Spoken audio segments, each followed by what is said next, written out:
आईने हिंदी के एक नए एपिसोड में आपका स्वागत है। आज की इस वीडियो की हम शुरुआत करने वाले हैं SU-57 फैलन को लेकर आई एक बड़ी अपडेट से। हमने आपको पहले ही कहा था कि जब तक रशियन राष्ट्रपति व्लादिमीर पुतिन का भारत दौरा नहीं हो जाता, आपको एक के बाद एक जो अट्रैक्टिव ऑफर हैं SU-57 फैलन को लेकर, वो देखने को मिलते रहेंगे। और अब ये चीजें कंफर्म हो चुकी हैं कि रशिया इन ऑफर्स को लगातार अट्रैक्टिव बनाने में लगा है। रशियन मीडिया ने ये कंफर्म कर दिया है कि रशियन राष्ट्रपति व्लादिमीर पुतिन के दौरे से पहले रशिया भारत के सामने एक अट्रैक्टिव ऑफर रखने वाला है, और वो होगा गवर्नमेंट टू गवर्नमेंट डील का। ये गवर्नमेंट टू गवर्नमेंट डील जो होने वाली है, ये SU-57E वेरिएंट को लेकर होगी, जो कि SU-57 का एक्सपोर्ट वेरिएंट होने वाला है। इसका सीधा मतलब ये है कि रशिया एक बार फिर से अपने SU-57 को पिच करने के एफर्ट को जो है रिन्यू कर रहा है। और सबसे खास बात तो यहाँ पर यह होगी कि वो इसको भारत में बनाने के लिए भी तैयार हो सकते हैं। एक और इंटरेस्टिंग चीज जो कि आमतौर पर आपने रशियन फाइटर्स में काफी ज्यादा देखी है, खासकर सुखोई 30 MKI में, कि वो हमें ट्विन सीट कॉन्फ़िगरेशन में देखने को मिलते हैं। और भारत की जरूरतों को देखते हुए रशिया इसका ट्विन सीट वेरिएंट भारत को ऑफर कर रहा है। यानी भारत अगर चाहे तो वो भारत के साथ मिल करके इसका ट्विन सीट वेरिएंट भी तैयार कर सकते हैं, जहां पर पायलट और वेपन सिस्टम ऑफिसर भी हमें देखने को एक ही एयरक्राफ्ट में मिलने वाले हैं। रशिया स्टेट ऑफिशियल ने मीडिया से बात करते हुए ये कहा कि मॉस्को इस समय तकरीबन 60 से 70 SU-57 फैलन का जो ऑफर है भारत के सामने रखेगा, और ये एक्सपोर्ट वेरिएंट होंगे जो कि इंडिया स्पेसिफिक इन्हांसमेंट से इक्विप्ड होंगे।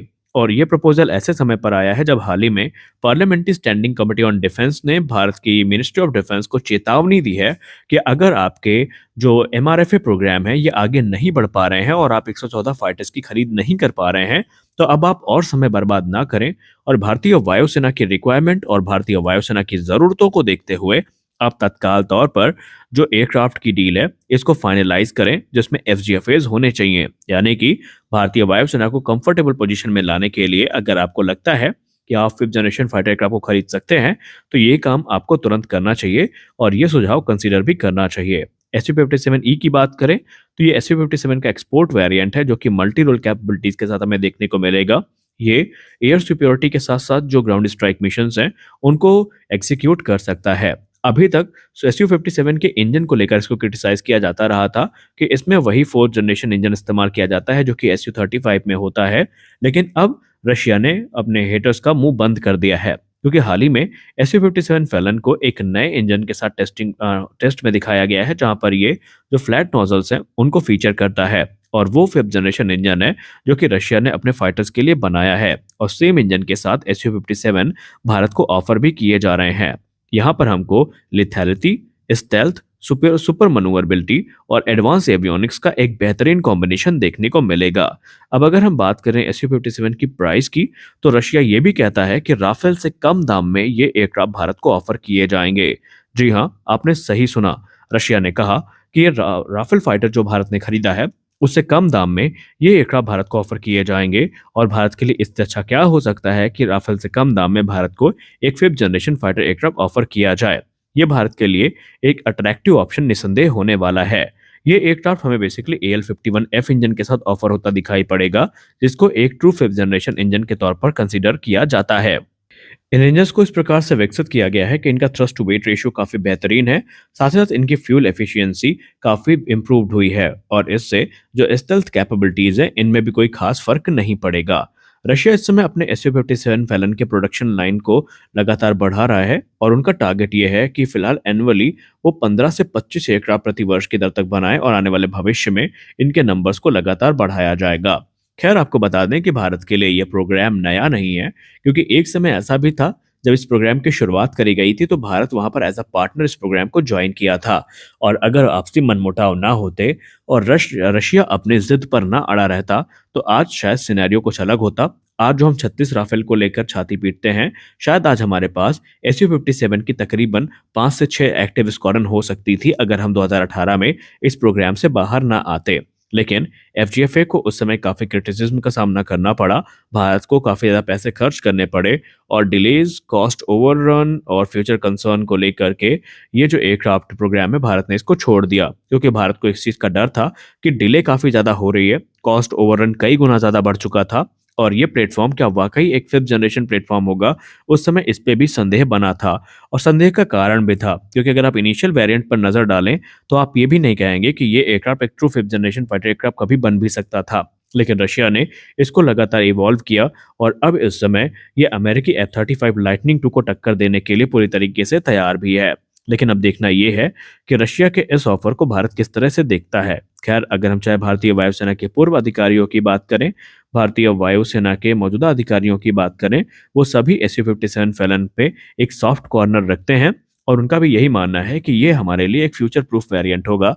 क्योंकि अगर हम 114 राफेल की तरफ भी जाते हैं तो निसंदेह फिर हम 114 राफेल में बेसिकली F4 स्टैंडर्ड को ही सेलेक्ट करेंगे और उनकी डिलीवरी तकरीबन 2032 से 33 तक पूरी होगी। 32 से 33 का सीधा मतलब ये है कि दुनिया already fifth generation fighter aircraft को अडॉप्ट कर चुकी होगी। पाकिस्तान J-35 को ऑपरेट कर रहा होगा, एम का प्रोडक्शन लाइन में आ चुके होंगे।